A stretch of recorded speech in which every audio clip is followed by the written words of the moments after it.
Salut à tous, c'est Pang de la chaîne, bienvenue sur cette vidéo qui aujourd'hui continue donc les sessions qu'il y a eu au séminaire EMR et je reprends un autre cours, toujours avec Judith Delosier, qu'elle a nommé Passion in Action. Alors, un truc qui est assez amusant avec toute cette génération de premiers PNListes.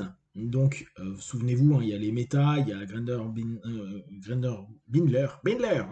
Bendler, qui ont formé leur groupe. Il y a un méta-groupe avec Pouslik qui s'est mis en place, c'est-à-dire les premiers, la première génération, où on retrouve notamment Diels, un petit peu plus tard Gilligan. On avait donc Judith Delosier, on avait un paquet de personnes, Mike Langdon, etc., qui ont fait partie de ce groupe-là. Ce qui est assez amusant de voir, c'est que euh, en étudiant, en suivant des cours, des séminaires ou des workshops, je m'aperçois qu'ils partent tous dans une notion quasi spirituelle, très liée à une expansion de conscience, à une notion de réunification, et on est vraiment sur des notions quasi orientales à ce moment-là, avec un espace commun, un travail de soi pour la Terre, un travail de soi pour le monde, où le monde va nous aussi nous nourrir à l'intérieur. Et c'est exactement ce qu'elle a proposé là sur ce petit workshop, qui était donc la passion en action. Et le but de la passion en action pour elle, c'est se connecter à son corps, C-O-R-E, donc à son centre, à son cœur, à son essence. Je pense que la notion essence est plus intéressante. Vous voyez à quel point ça devient spirituel. Alors que bon, moi, mon côté un petit peu plus terre à terre dirait, bah oui, on se connecte en transe à conscient subconscient, on cherche notre unité, notre dialogue interne.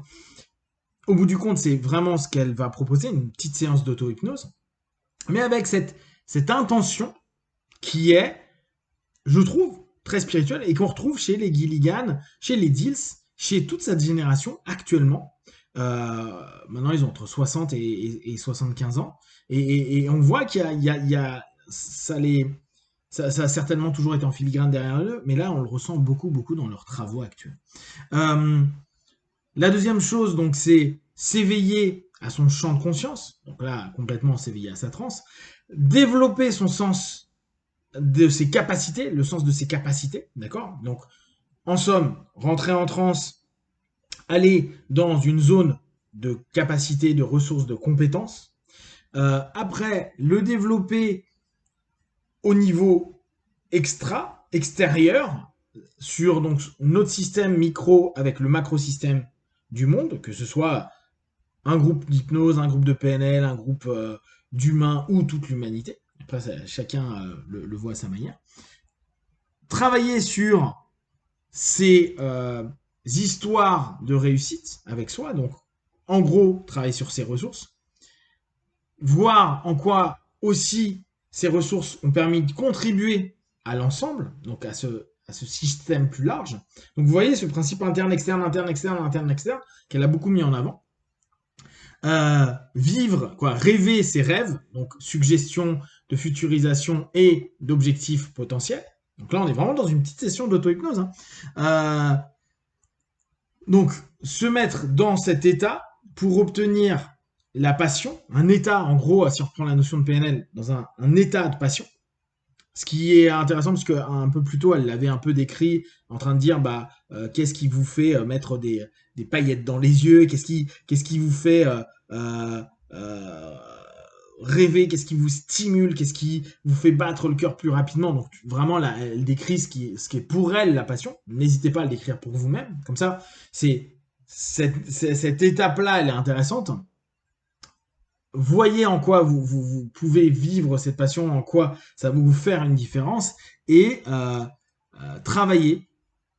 Alors là, dans la transe et après, en concret, avec la communauté, avec le partenariat, avec la collaboration. Là, on arrive sur le principe d'intelligence collective, qu'on retrouve beaucoup avec ces personnes de ces générations-là, et auquel, moi, je pense qu'il y a vraiment quelque chose à faire. C'est vrai que l'intelligence collective est bien plus intéressante que notre intelligence individuelle. Donc, le un pour le tout, ce qui, même de façon même plus social et intéressant, hein, de se dire, euh, on prend le citoyen pour l'État et c'est le civisme de tout à chacun qui va créer la possibilité d'avoir un commun. Et c'est assez intéressant.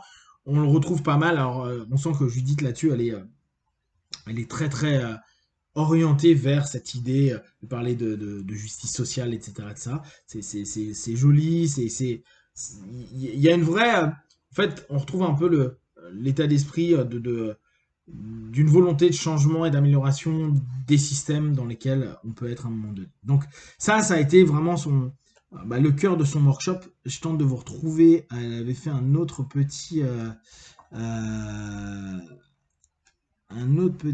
petit élément qui aurait pu être sympa. Non. Alors, hop, oui, c'est ça.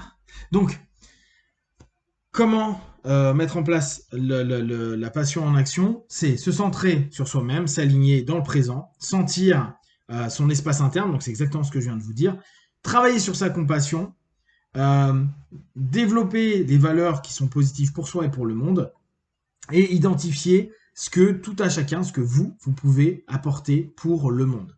D'accord? Donc il y a vraiment cette notion de quel présent je peux faire, et parle de gift, pour le monde, pour les gens, pour les personnes qui m'entourent, pour les personnes qui avancent. Donc tout ce cheminement, c'est vraiment de se mettre dans un état de transe qui va vous permettre d'être vraiment connecté à vous, à vos ressources, à vos potentiels, à ce que vous pouvez faire, à vraiment le développer, puis après le partager pour que les gens puissent avancer, grandir, évoluer, etc. etc. Elle disait, là, c'est ce que je vous disais sur sa définition, en gros, de la passion, c'est qu'est-ce qui vous fait vous ressentir en vie, qu'est-ce qui vous apporte cette énergie, qu'est-ce qui vous fait donc briller les yeux, qu'est-ce qui vous fait battre le cœur de joie, de bonheur. Comment vous savez que vous êtes proche, bon ça c'est très PNL, de cette chose qui va vous faire vibrer à l'intérieur de vous, et qu'est-ce qui vous donne du courage, et sous quelle forme et comment il arrive dans votre vie. Voilà, donc c'est assez amusant de voir à quel point on est sur une volonté de retrouver un état, et là on est vraiment dans la notion PNL, un état qui va nous amener du bonheur, du bien-être, du mieux-être, de la motivation, de la joie, etc. Et on sent qu'il y a vraiment cette notion vers du positif, de la joie, vers du, de se sentir mieux dans son quotidien. Et après, son expression pour le collectif, ce qui revient à la vidéo précédente que je vous ai faite de Judith avec tout le travail de team building, etc., et d'intelligence émotionnelle, où on voit cette notion et cette importance qui est portée à un moment donné à se dire, si moi je suis plus en phase avec moi, plus en phase avec mes états émotionnels, mieux je vais les driver, les manager, mieux je vais les exploiter et les partager, plus l'intelligence collective, l'état collectif, la transe collective va pouvoir faire émerger des idées, des actions, des mouvements qui seront bons pour la société et pour les groupes de personnes avec qui on est réunis. Moi, sur l'idée, je surkiffe. Mais mon côté très terre à terre dit si c'était aussi facile que ça. Parce que très rapidement, on peut dériver vers si on est tous dans l'amour, la terre sera plein d'amour. Non, c'est pas vrai. Il y aura toujours des connards, il y aura toujours plein d'éléments. Et même quand on s'entoure de personnes qu'on estime positives, à un moment, elle en parlait, donc avec qui partager, etc., etc. Cool, mais il y aura quand même du conflit, il y aura quand même des personnes, d'où l'intelligence émotionnelle, hein, je reviens à la vidéo précédente, il y aura des choses à gérer. Et c'est pas parce qu'on est tous dans le même mindset, parfois c'est pas très bon qu'on soit tous dans le même état d'esprit, c'est très bien qu'il y ait des différences justement pour des discussions, des partages et des désaccords pour grandir, avancer, etc. etc. Donc il y a un côté un peu qui peut faire vite switcher vers un espèce d'état d'esprit spirituel, genre on est dans une nouvelle ère d'amour, etc. Moi, j'y crois pas trop. Par contre, sur des micro-groupes, sur des petits groupes, des petites communautés, c'est bien, mais il faut toujours aller aérer tout ça, sinon ça devient très vite sectaire. Là, ça reste mon point de vue. Et on voit par l'histoire de la PNL elle-même que le départ était assez sectaire. Voilà, si vous avez des questions, des remarques, vous les partagez sur Facebook, YouTube, j'y répondrai le plus rapidement possible. Comme d'habitude, de tout ce que je propose, ne prenez que ce qui est bon juste pour vous. Testez, observez, analysez et concluez. One, ciao.